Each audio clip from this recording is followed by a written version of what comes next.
मैंने यहाँ कुछ दाने रखे थे, वो कहाँ हैं? वो मैंने खा लिए हैं। तुम्हारा पेट है या कुआं जो भरता ही नहीं, जब देखो खाती ही रहती हो। एक मैं ही हूँ जिसने तुमसे शादी की, वरना तुम्हारे जैसे आवारा कव्वे से कोई भी शादी ना करती। शक्ल देखी है अपनी, काली कलोटी। बुड्ढे बुड्ढे, मैंने कितनी बार तुमसे कहा है मेरी शक्ल पर न जाया करो। मैं अपने परिवार में सबसे सुंदर हूँ। वाह वाह, किस परिवार की बात करती हो? पक्षियों से दाना मांग मांग कर तुम्हें तुम्हारी माँ ने पाला था, और तुम्हारी छोटी बहन ने घर से भाग कर शादी कर ली थी। बड़ा इज्जत वाला परिवार है तुम्हारा। मेरी बहन ने लव मैरिज की थी, तुम्हारी पुप्पी की तरह चोरी छुपे ही संबंध नहीं बनाए थे कौवों से। बेशरम बेशरम, तुमने मेरी पुप्पी का नाम लिया, मैं छोड़ूंगा नहीं तुम्हें। मगर गौरी वहाँ से चली जाती है। ये वो लड़ाई थी जो उन कौवों की हर रोज होती थी। कोई ही दिन ऐसा होगा जब उनकी लड़ाई न होती हो। काम का ना काज का, दुश्मन अनाज का। वो दिन भी कितना बुरा दिन था जब मेरी माँ ने उस बुड्ढे कालू से मेरी शादी कर दी। गौरी, जब वो गुस्से में हो तो तुम ही चुप कर जाया करो। मैं नहीं डरती उससे। गौरी और कबूतर अपने ध्यान बैठे हुए थे कि पीछे से एक जालिम चील आकर गौरी को पकड़ लेती है और उसे उठाकर वहाँ से गायब हो जाती है। ये तो बहुत बुरा हुआ, मुझे जल्दी से जाकर कालू को बताना होगा। चील गौरी कव्वी को लेकर एक गुफा के पास पहुँच जाती है। मुझे छोड़ दो चील दी, मैं तो पहले ही बहुत दुखी हूँ। मेरा पति हर रोज मुझे मारता है। बार बार मरने से अच्छा है मैं तुम्हें एक ही बार मार कर खा जाऊंगी। चील दी प्लीज मुझे छोड़ दे। वो मोटा ताजा कबूतर भी तो मेरे पास ही बैठा था, आपने उसे क्यों नहीं पकड़ा? उसकी आंखें बहुत गंदी थी। आज कबूतर की गंदी आंखें ही उसे बचा गईं। गौरी खुद से ऐसा कहती है। तुम चिंता न करो, मैं तुम्हें अभी नहीं खाने वाली। मैं कल सुबह तुम्हारा नाश्ता करूंगी। कई दिन हो गए मांस का नाश्ता नहीं किया। फिर चील गौरी को गुफा के अंदर बांध देती है। कालू कालू, तुम्हारी पत्नी, क्या हुआ उसे? वो अभी मरने वाली नहीं, वो तो मुझे मार कर ही मरेगी। उसे चील ने पकड़ लिया और गुफा की तरफ ले गई है चील गौरी को। सच? क्या तुम सच कह रहे हो? कबूतर, अगर तुम्हारी बात सच्ची हुई तो मैं तुम्हें मिठाई खिलाऊंगा। ये सुनकर कबूतर हैरान हो जाता है। मैं क्यों झूठ बोलूंगा, मैं तो समझा तुम दुखी होगे, मगर तुम तो खुश होगे हो अपनी पत्नी की मरने की खबर सुनकर। वो जो रोज मुझसे करती है तुम्हारे साथ, तुम्हारी पत्नी एक दिन भी करे तो तुम खुद ही उसे चील को दे दो। कबूतर वहाँ से चला जाता है। कौवा तो बहुत खुश था, वो खुशी से झूम रहा था। अब आएगा जिंदगी में नया रंग। मैं करूँगा किसी सुंदर सी कवि से शादी जो मीठा बोलती हो, हर समय गौरी की तरह काए काए ना करती हो। अच्छा ही हुआ जो उसे चील खा गई। शाम हो जाती है और फिर रात। चील भी सो जाती है। गौरी को कैसे नींद आ सकती थी? वो तो सुबह चील का नाश्ता बनने वाली थी। गौरी आहिस्ता आहिस्ता रस्सी की गांठ ढीली करती है और वो मुसलसल कोशिश के बाद ऐसा कर लेती है। गौरी खुद को रस्सी से आजाद कर लेती है।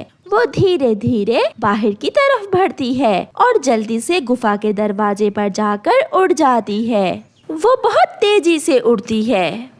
पिंकी, तुम कितना मीठा बोलती हो, जैसे कोई संगीत गा रहा हो। अगर गौरी कुछ दिन पहले मर जाती तो मेरी शादी तुमसे पहले ही हो जाती। गौरी भी घर पहुंच जाती है। कालू सपने में बोल रहा था।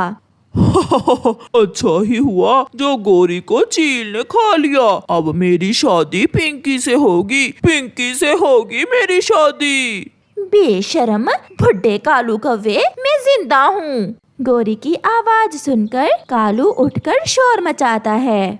भूत भूत, मुझे बचाओ, गौरी का भूत आ गया। मैं गौरी का भूत नहीं बल्कि गौरी ही हूँ। मैं जिंदा हूँ और तुम अपने सपने देखना बंद करो।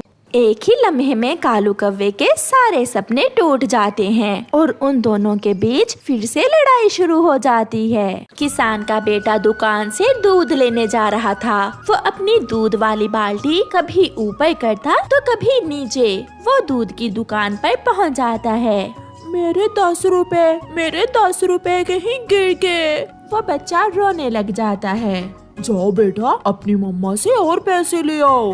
बच्चा रोता हुआ वापस चला जाता है। रास्ते में पेड़ पर एक चिड़िया बैठी हुई थी। उसे पेड़ के नीचे कुछ गिरा हुआ दिखता है। चिड़िया वो चीज उठा लेती है।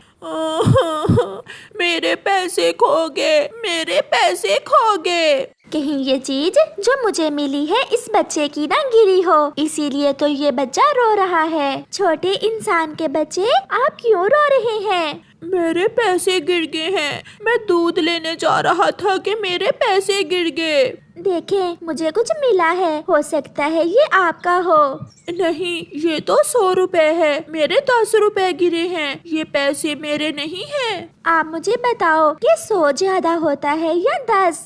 100 ज्यादा होता है। तो फिर आप खुश हो जाओ और ये ले लो, मुझे भी रास्ते से ही मिले हैं ये। नहीं, मेरी मम्मा कहती हैं कि हमेशा ईमानदारी से काम लें, कभी लालच ना करें, हमेशा अच्छाई करें। फिर मैं क्यों ये पैसे लूं? बच्चा ऐसे कहते हुए वहाँ से चला जाता है। एक झूठा इंसान थोड़ी दूर खड़ा ये सब सुन रहा था। वो बुरा इंसान था। वो झूठ बोलता है। वो चिड़िया से कहता है, चिड़िया, मुझे दो, ये 100 रुपए मेरा है। ऐसे वो इंसान झूठ बोलकर चिड़िया से 100 रुपए लेकर चला जाता है। चिड़िया उस बच्चे की बातों से बहुत खुश हुई थी। चिड़िया भी जंगल वापस चली जाती है। मैं ना कहती थी कि कुछ इंसान अच्छे भी होते हैं। उस बच्चे की माँ ने उसे सब अच्छाई की बातें समझाई हुई हैं। मैं तो नहीं मानता, कोई इंसान भला इतना अच्छा कैसे हो सकता है। मेरी माँ भी यही कहा करती थी कि इंसान बुरे हैं, वो झूठे हैं, वो जालिम हैं। चिड़िया, अगर सच में कोई इंसान ऐसा है तो हम उसे देखना चाहेंगे। उसे देखकर हम भी सीखना चाहेंगे। तो फिर आप मेरे साथ चलें। मैं आपको किसान की पत्नी के पास ले जाती हूँ और उस बच्चे से भी मिलवाती हूँ आपको। बहुत अच्छा किया बेटा आपने, लालच नहीं किया, झूठ नहीं बोला। आप जरूर एक दिन कामयाब होगे। मम्मा, मगर वो इंसान जो चिड़िया से 100 रुपए ले गया, शायद वो उसके भी ना हो।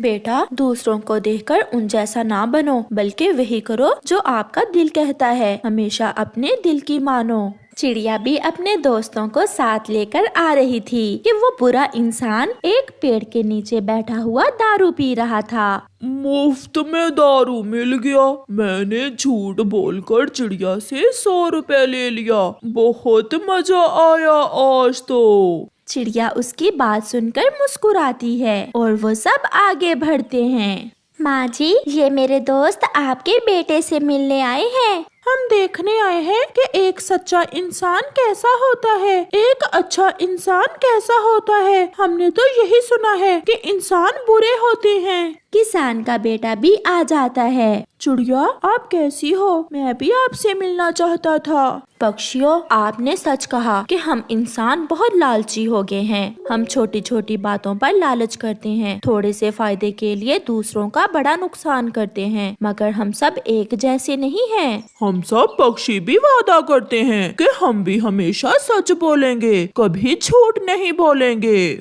फिर किसान की पत्नी सब पक्षियों के लिए खिचड़ी बनाती है। सारे पक्षी मजे मजे की खिचड़ी खाकर बहुत खुश होते हैं और वहाँ से चले जाते हैं। देखा बेटा, आपकी ईमानदारी से वो पक्षी कितने खुश हुए। ऐसे ही जिंदगी में हमेशा ईमानदारी और मेहनत से काम लेना।